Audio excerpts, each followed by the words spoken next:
Hey everyone, welcome to my home, welcome to my channel, A Ginger Can. My name is Brian, and we got some canning to do. I got a really good deal on some chicken breast, so I'm going to can that. This is the season to be canning, and you have to shop around for meats, especially meats. Get the best price. Don't spend $3 a pound on meat. You don't need to. That's not what this is. I also have 3 jars that were sitting in my freezer because I'm not canning 3 jars by themselves. It's not going to happen. So these are already filled, they're thawed now. I'm going to throw them in with the rest of everything else. Now you can process 6 cans, 3 cans if you really want to, but that's a colossal waste of space and time. Try to do a full batch if you can. Alright, what I'm going to do with this is real simple. I'm going to cut up these breasts and I'm going to put them in jars. Now this is just a rough cut. I found that canning chicken especially, when you use it, it works great, but it also disintegrates while you're cooking it. So it's going to be little stringy pieces all over the place. So these don't have to be super fine cuts because in the end it's not going to matter. Now you don't have to cut these at all. You can just leave them. You can just slap them in the jar, and I've done that.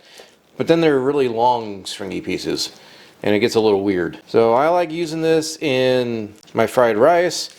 I'll use this in a curry dish. And I'm just doing 1 breast per jar. I purposely bought 12 breasts so that I can put 1 in each jar.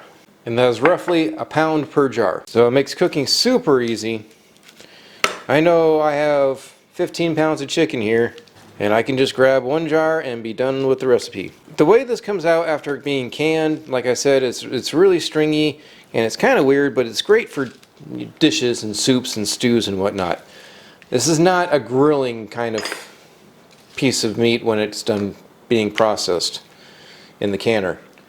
It's just weird, and it's definitely not something I would do to a sirloin or anything like that, because I enjoy grilling my sirloin.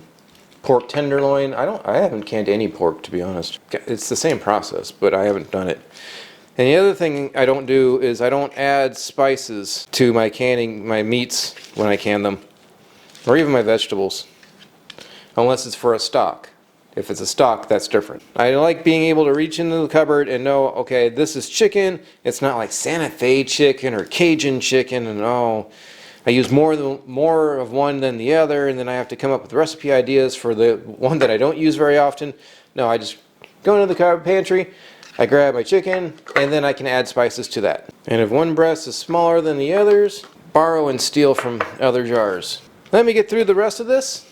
It's going to be boring watching me chop up chicken and stuff it in jars. But I will bring you back, or I will come back, and show you the rest of the process. It's pretty simple. There's no mystery to canning. Alright, I just finished cutting up all the chicken. I didn't have enough for 12 jars, and that's okay.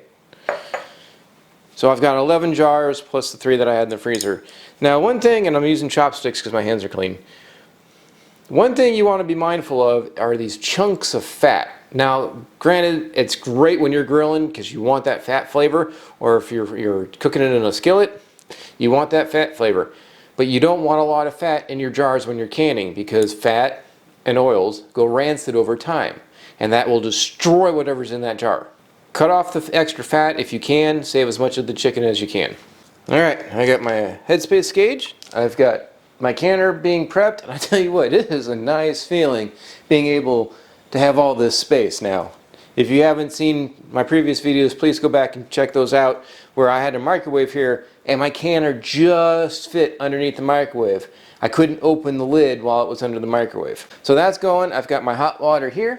I've got my vinegar here. I don't have any lids. Canning's not scary, but you have to keep a lot of things in mind. You always have to check your canning supplies. Check the jars, rub your fingers around the rims, make sure there's no cracks or chips or pieces missing. If it is, you've got to chuck it. You can't use it. Bands usually last a lifetime. Lids, I use the disposable kind, and I just checked, and this one has a divot in it. I can't use this because I don't trust it, and I need a seal. So inspect your canning supplies. Now I will be going to reusable lids here probably next month. If you have any experience with reusable lids, please comment down below and let me know your thoughts and feelings. So let me get the hot water in here. I'm looking for about a 1/2 inch of head space, and you want all of the air out. Air is bad. See, I can see there's a pocket down there.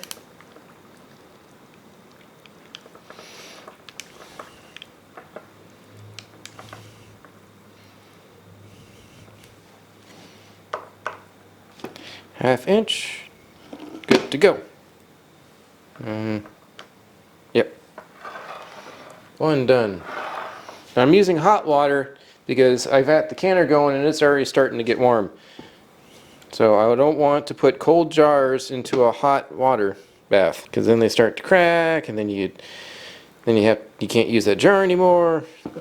Let me get through this because it's just literally rinse and repeat. And I'll bring you back and we'll put the jars in the canner. And we'll talk about that. Well, I'll catch you in a few minutes. Alright, got them all at about 1/2 inch of headspace. Now we need to clean the rims, make sure there's no food particles on the rims. And then we can put the lids on and bands and we're good to go. And to clean the rims, I'm just using a little bit of vinegar on a clean towel. And I'm wiping the rims. And I'm making sure I know where I left off. Now you want to use vinegar because it'll help break down any grease that might have gone on the rim. It'll get rid of the food particles. That way you get a really good seal. Now I don't boil my lids because the manufacturer says you don't have to. And as I mentioned just seconds ago, I'm going to go to reusable lids. And I'm looking forward to that because that'll save some money. Every little bit that you can save helps.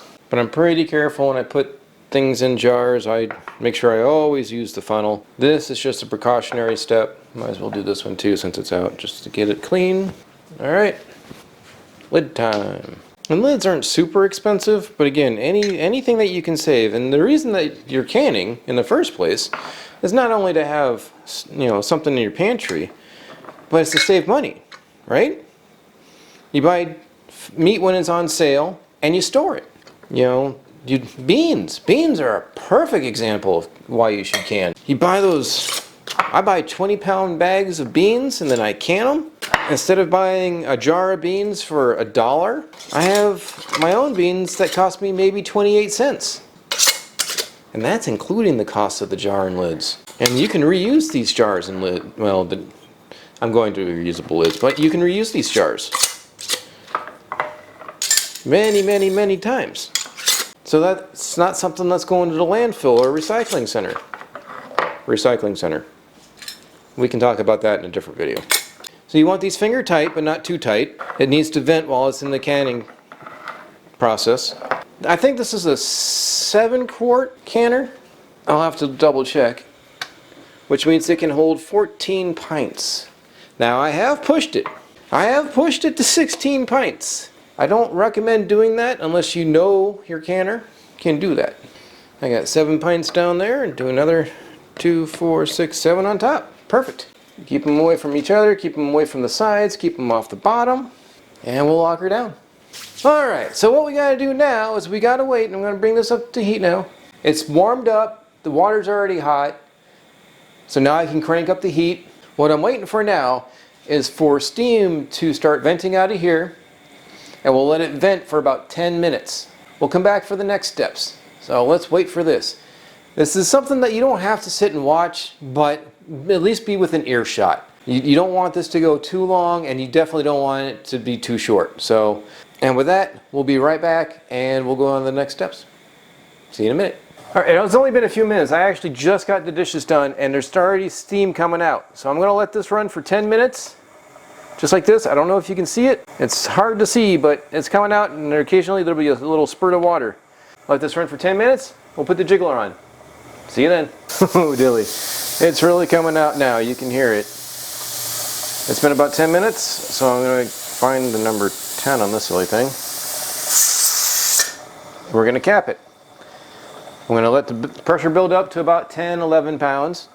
It's going to start jiggling, and that's when I turn down the heat. And then it has to process, since these are pints, 1 hour and 15 minutes. So once it starts jiggling, that's when you start your timer, 1 hour and 15 minutes. If these were quarts, it'd be 1 hour and 30 minutes. And then we'll come back and close out the video. So I'll catch you then. All right, 1 hour and 15 minutes later, I just killed the heat. It wasn't on very high.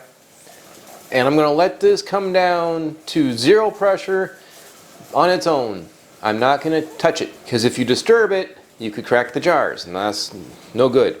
So I've covered this in a couple of my other videos, and you probably think, well, why canning? We have all this wonderful technology that allows us to keep food cold or even frozen.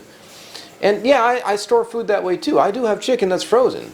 And that's great for like grilling, or if you want, non-stringy chicken, because that's ultimately what happens with this stuff. But you still have to thaw it, and that takes a day. I don't like thawing things in the microwave because it gets weird. With canning, you're not reliant on electricity. You can just put it in the pantry and it'll sit there for a year. 15 months, 18 months, I haven't pushed anything past that. It's supposed to be good? I don't know. I like having a year's worth and just rotate it out. It's simpler for me. I don't have a lot of pantry space, so it's not like I can do 50 pounds of chicken and store it, or 50 pounds of ground beef and store it. I usually do, about 12 pounds each. And I like having that in the pantry for storage. Again, I can grab it and I can just throw it in. It's already mostly cooked. I just need to cook it up a little bit more, and we're done. It's safe, it's effective, and it's not scary. So if you haven't started canning, start canning. Canners are back in stock for the most part. I'll put some affiliate links down below if you purchase from them. Thank you, that helps out the channel. So thank you for watching. This has been a Ginger Can. My name is Brian, and today we canned some chicken. If you stumbled across this video and you're new to the channel, welcome. Thank you for watching the video. If you like this kind of content, this is the stuff I do. I'm a stay-at-home dad, so I do the cooking, the cleaning, home maintenance projects, DIY stuff like oven or stovetop hoods. And if that's this kind of stuff that interests you, be sure to subscribe. If you are subscribed, hit the notification bell so you know when I put up videos. Usually I do every Saturday. Life gets in the way sometimes. I apologize for that, but it's just me. I am the creator, editor, and poster, all in one. If you have any questions about canning, comment down below. I will be sure to answer you, and I have a lot of friends that do this too, and they'll help out. Let's build a community. Let's get together. Let's do these things. I started out the channel with a ginger can, and if a ginger can do it, you can too. I'm not an expert in any of this stuff. You get into a rhythm of doing things, and it just becomes second nature. And before you head off, if you give me that thumbs up, I'd appreciate that, because that shows YouTube that, hey, this video is worth something. And maybe they'll share it some more. You can also share this with your friends on your own, and I appreciate that a lot. That's all I got for you in this video. I will catch you all in the next one.